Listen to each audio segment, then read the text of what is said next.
Welcome to Tube Game Video. Today I will introduce a game called Alone in the Dark. Long before the evil became resident, the hill fell silent, and the space turned dead. There was another seminal survival horror classic that established a lot of the fright-heavy fundamentals that would stalk the shadowy hallways of the genre for decades to come.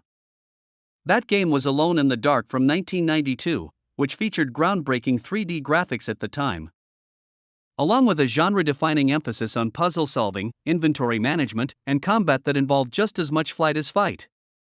Now, developer Pieces Interactive has reimagined the aging original in the form of a new Alone in the Dark.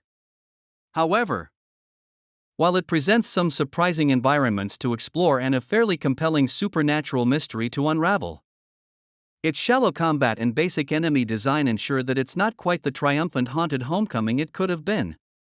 As with the 1992 original, Alone in the Dark allows players to take control of either private investigator Edward Carnby or his client Emily Hartwood, an unlikely pair who traveled together to a secluded estate in 1920s Louisiana called Derceto Manor in search of Emily's missing uncle, Jeremy.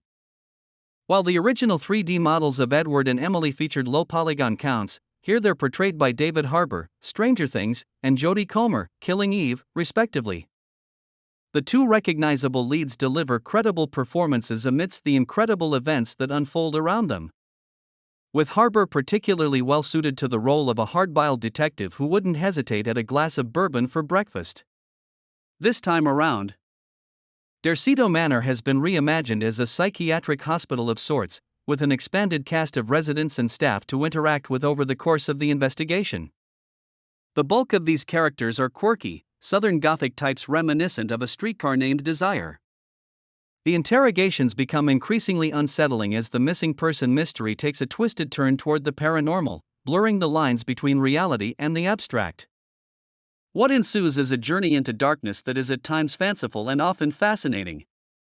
Piecing together Jeremy's fate and unraveling the dark magic poisoning the Hartwood family tree provide engaging elements of the narrative.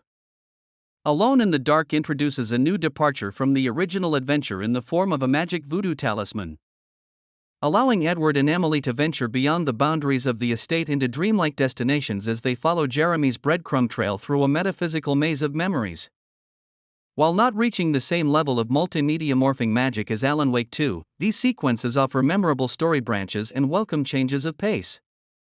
Puzzle design in Alone in the Dark maintains a consistently stimulating standard, with options to simplify or engage in more challenging puzzles.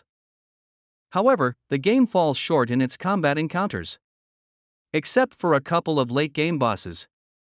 The Lovecraftian creatures encountered lack threat, and the available arsenal feels limited and basic. The absence of inventory management and upgrade systems further simplifies the combat experience. Melee weapons offer little variation in power or durability, and the inability to carry more than one weapon at a time adds frustration to combat scenarios.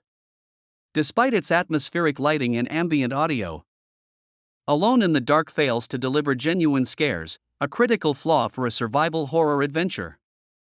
Both character paths offer largely similar experiences, with minor variations in dialogue and slight differences in late-game sequences. Yet, neither path significantly alters the overall narrative or gameplay experience. While the game presents an intriguing central mystery and enjoyable puzzle solving, it ultimately fails to escape the shadows of other contemporary survival horror titans.